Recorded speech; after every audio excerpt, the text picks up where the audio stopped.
и тем, которые не дают нам боеприпасы.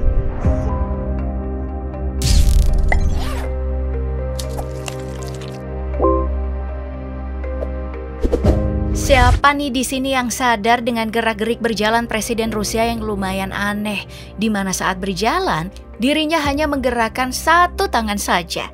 Setelah dicari tahu, ternyata hal ini dilakukan Putin sebab kebiasaan di masa lalu sebagai agen KGB atau intelijen selama 16 tahun. Cara berjalan ini bahkan tertuang dalam buku manual pelatihan KGB. Dari masa lalunya inilah wajar jika Putin tergila-gila dengan militer dan kekuatan serdadu perang. Makanya jangan heran jika di Rusia punya tentara bayaran atau private military company yang bernama Wagner. Nah, kalau kamu penasaran apa itu PMC Wagner, bagaimana kalau hari ini kita menyelam masuk lebih dalam? Dalam rekam sejarahnya, PMC Wagner didirikan di tahun 2014 kemarin saat Rusia memulai serangannya di Crimea. Pendiri dari organisasi ini adalah orang dekat Putin, yaitu Yevgeny Prigozhin yang dijuluki Koki Putin. Julukan ini didapatkan dari profesinya sebagai pengusaha restoran dan catering yang menyediakan layanan eksklusif untuk pemerintah Kremlin. Pada awalnya banyak yang bertanya, entah apa yang menjadi alasan seorang pengusaha makanan malah membuat tentara bayaran. Namun lambat laun jawaban sebenarnya pun terungkap. Alasan mengapa PMC Wagner dibentuk di masa lalu adalah untuk membuat Rusia menjadi abu-abu di beragam operasi militer. Sesuai dengan undang-undang di sana, orang-orang Rusia seharusnya nggak boleh mencari uang pada perang atau konflik di negara lain yang tidak melibatkan Rusia. Nah, PMC Wagner pun jadi jawaban karena Rusia nih bisa berkilah bahwa PMC Wagner bukanlah tentara resmi milik Rusia lewat slogan tentara bayaran. Untuk mempertegas slogan tentara bayaran ini, PMC Wagner melakukan keputusan dengan tidak hanya merekrut tentara profesional, namun juga merekrut narapidana hingga pengangguran layaknya tentara bayaran sungguhan. Nyelenehnya lagi nih, promosi perekrutannya bahkan sampai di situs-situs tidak terduga.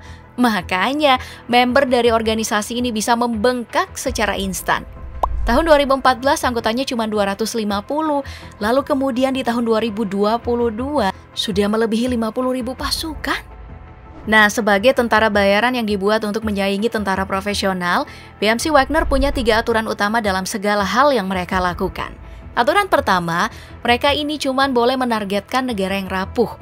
Entah itu negara yang tenggelam pada konflik berkepanjangan, memiliki pemerintahan dengan kepercayaan lemah, atau negara dengan pemerintahan korup. Salah satu contohnya adalah Suriah yang terjebak perang saudara sejak 2011 sebab pemerintahan otoriter yang dipimpin oleh Bashar al-Assad. Saat perang di negara ini makin memuncak, Bashar al-Assad meminta kerjasama Rusia. Setelah itu, bim salabim, PMC Wagner muncul di Suriah beberapa saat kemudian. Dari operasi Suriah inilah pengaruh dari PMC Wagner terus meluas hingga mencapai 4 benua. Di berita resminya, Indonesia bahkan jadi salah satu negara tempat PMC Wagner beroperasi. Namun hingga sekarang belum ada satupun media dalam negeri yang bisa memastikan kebenaran dari informasi tersebut. Tapi yang jelas, keterlibatan PMC Wagner di sebuah negara memang benar adanya.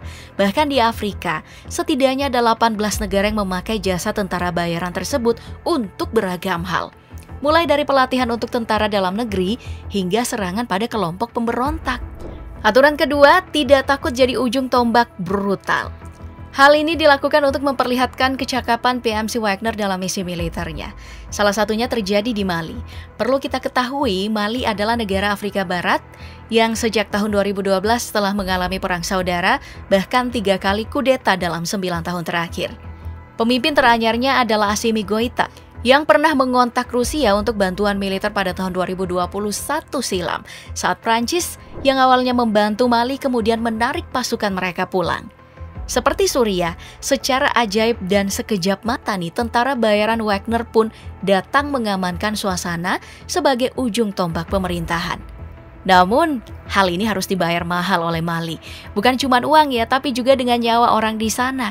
Sebab setelah kedatangan Wagner, kematian warga sipil di sana terus meningkat. Kejadian kematian ini bahkan mendorong ribuan orang untuk mengungsi dari bahaya. Aturan ketiga, harus punya untung. Di aturan main ini bukan cuma soal uang ya, Wagner mengambil bayaran berupa hal lain dalam bentuk sumber daya alam, mulai dari minyak, emas, hingga uranium. Contoh besar dalam hal ini bisa dilihat saat Wagner berada di Sudan. Tahun 2017, Omar al-Bashir selaku pemimpin Sudan memutuskan untuk beraliansi dengan Rusia. Maka muncullah PMC dalam waktu singkat untuk melakukan pengamanan serta pelatihan militer yang pernah viral di media sosial. Imbalan dari keterlibatannya ini, Wagner diberi hak untuk mengelola pabrik emas dekat Sungai Nil. Nah, menariknya meski Omar al-Bashir telah dikudeta, kerjasama Wagner dan pemerintah Sudan tetap berlanjut hingga sekarang. Hal ini menjadi bukti betapa kuatnya cengkraman Wagner di Sudan. Dengan 3 aturan main ini, Wagner membuktikan diri sebagai salah satu tentara bayaran paling sukses di dunia. Saking suksesnya, Wagner telah membuat pendirinya, Evgeny Prigozhin, memiliki harta jutaan dolar. Kesuksesan dari Wagner ini juga membawa organisasi mereka yang tadinya hanya tentara bayangan yang dibutuhkan untuk mencuci tangan Rusia, sekarang bisa terang-terangan memperlihatkan diri. Hal ini dibuktikan dengan dibangunnya markas mereka di Saint Petersburg, kota kedua terbesar milik Rusia. Bukan cuma itu, Wagner juga sering menunjukkan kelakuan mereka dengan mengirim barang aneh ke pihak lawan, seperti mengirim palu untuk Parlemen Eropa. Tidak cuma sampai di situ, Wagner juga mengambil spotlight setelah pendirinya sendiri mentweet kemenangan Wagner untuk Rusia di Soledar yang merupakan salah satu kota di Ukraina. Nah, spotlight yang didapatkan oleh Wagner ini sebenarnya pedang bermata dua nih bagi banyak orang di circle utama Putin. Salah satunya bagi Menteri Pertahanan mereka, Sergei Guzugetovich Shoigu. Menhan Rusia melihat bahwa Wagner memiliki terlalu banyak kuasa di medan perang Rusia dan bisa jadi ancaman bagi Rusia karena tindakan brutal mereka ini. Makanya Menhan di sana menyetop segala suplai senjata Wagner untuk perang Ukraina dengan dalih penguasaan Soledar adalah tugas akhir Wagner di konflik Rusia-Ukraina. Hal ini jelas dikecam langsung oleh pemimpin Wagner yang bisa dilihat dalam sebuah sesi interview. Dari konflik antara Menhan dan juga pendiri Wagner ini terlihat jelas bahwa internal dari Presiden Putin sendiri tengah berebut pengaruh. Namun semoga saja perebutan ini tidak sampai menyulut emosi satu sama lain dan akhirnya memicu terjadinya Perang Dunia Ketiga seperti yang sering terdengar. Oke deh, itu tadi video kali ini. Sampai jumpa di video berikutnya. Bye!